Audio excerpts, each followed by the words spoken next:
We are most alive, we have the most energy, we are most intimate with our best selves when we're progressing towards our mighty mission. I think what's happened on the planet right now is there's been a great seduction and a great brainwashing. When we are kids, we want to be astronauts. We want to do all our dreams. And we're full of curiosity, and we're loving. And we're passionate, we're strong. We're not afraid to be ourselves. But as we leave the perfection of childhood, the hypnosis and the brainwashing begin. Be reasonable. So that's our nature, but our parents give us limitation based on their limited psychology. And don't sing too loudly, don't dream too big, don't be too passionate. As we've left who we truly are, we've contracted. And now it's all about staying safe in the world versus going out there and letting our brilliant, our primal genius shine. And a lot of people just have stuffed that pain of disappointment and their doubt really deep inside. And they just are addicted to distraction and escapes because they don't want to deal with their potential that they've denied. What's the most important key to success? I think it's hunger. It's not getting satisfied. A hunger that doesn't go, a hunger to learn, a hunger to grow, a hunger to serve, a hunger to give, a hunger to create breakthroughs. Most people are hungry till they make a certain amount of money and then they get comfortable. And there's nothing wrong with that, but it's not about the money. It's not about the business. It's about your growth. Because every one of us either grows or dies. People ask me all the time, what does it take to be happy? I say one word, progress. Progress equals happiness, because achieving a goal feels good for how long? A week, a month, 3 months, and then there needs to be something else. And the reason for something else is because you gotta grow. I want to find more. All I can. And in that sack of you have to dive in that to find more. Because if you're not willing to go in there and face yourself, I can find anything.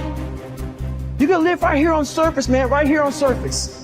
So if there is an ending to this world and there is somewhere to go and there's a judgment, you're gonna get there and you might see a chart. And that chart may tell you who you should have been. And now you get the rest of your life to think about that. Now I could live a much better life if I just would have just suffered a little bit more. Success is not gonna show up at your front door and knock on it and say, here I am.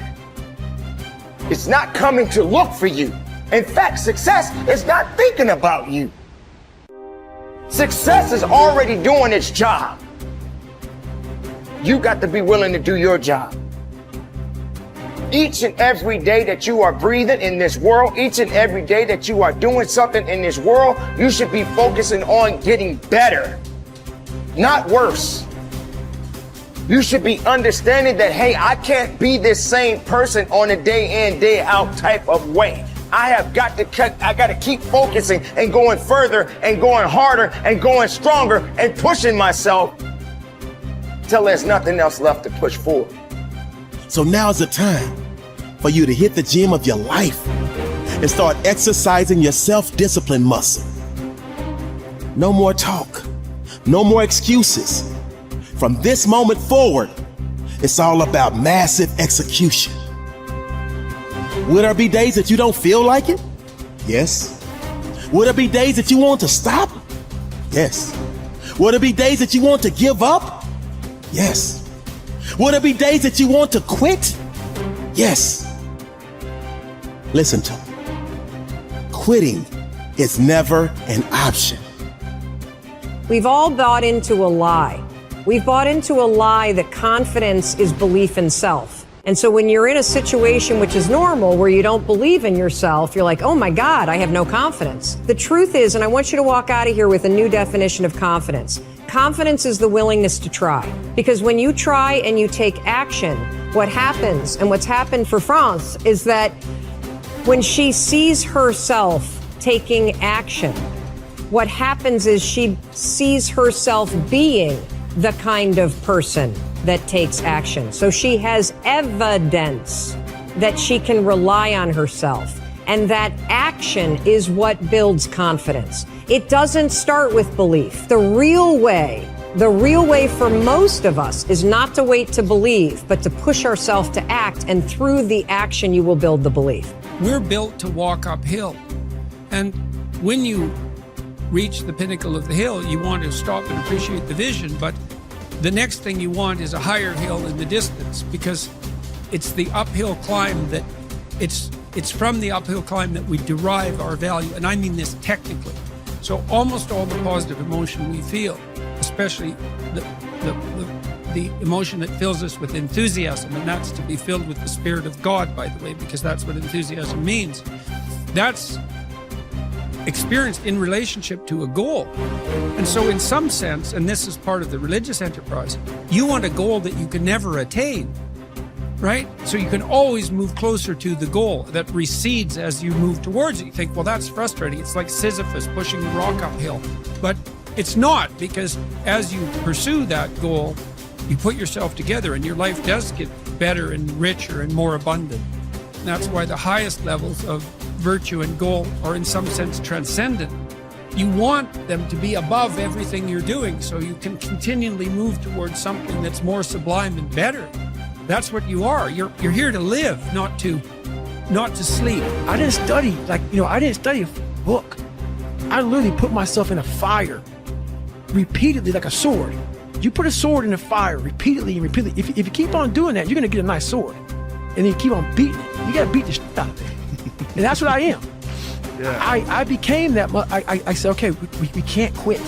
We got to figure out why you are this. Why are you this, man? What is wrong with you? What's going on here? So I kept on putting the sword back in the daggone fire, and I just beat it harder. And I beat it harder. Before I knew it, I started realizing, all right, man, the brain is starting to get hard. The brain is starting to get hard. I'm no longer a theorist. I'm now a practitioner. I put it in hell. I dissected it while it's in hell, because you can't dissect anything in a normal environment. You can't dissect anything in 72-degree weather. You must put it in the freezer and freeze the fuck out of it. And then you dissect it. Dissect it when it's miserable. Dissect the brain when all it's thinking about is, I need to get out of here, man. I want to get out of the fucking freezer. Open the door. And you said, nah, 5 more seconds, man. 5 more seconds in the freezer. And that's when you start to pick that brain apart. And that's what all this stuff did to me. I kept on putting myself back into the freezer or the fire and beating the out of myself, mentally and physically. Before I knew it, this is what happened. Ralph Waldo Emerson believed that anyone who had put their heart and soul into their work and had done their very best could hold their head up high. Merely talking about it or only putting in a modicum of effort wasn't good enough in his mind. It was all or nothing. He believed that doing your best was an admirable quality, and that although you might not always be successful, knowing that you had done all you could was often all that mattered. At least you could look yourself in the eye. This ethos is central to many youth movements, such as the Scouts and Guides, and is a great philosophy for life in general. Indeed, doing your absolute best in everything you do is something that we should all aspire to, and it doesn't matter if it's at school, university, work, or home. If you think about it, doing your best is also central to self-reliance, because it allows you not only to test your capabilities, but also helps you to learn and therefore extend them. It's only when you are at the edge of your ability that you can really test your mettle and see just how much you can depend on yourself. Only ever working inside your comfort zone or doing just enough to get by may be easy, but is rarely rewarding. And it never allows you to develop into a fully rounded person or realize your full potential. The following quote from Theodore Roosevelt sums up the essence of Emerson's point.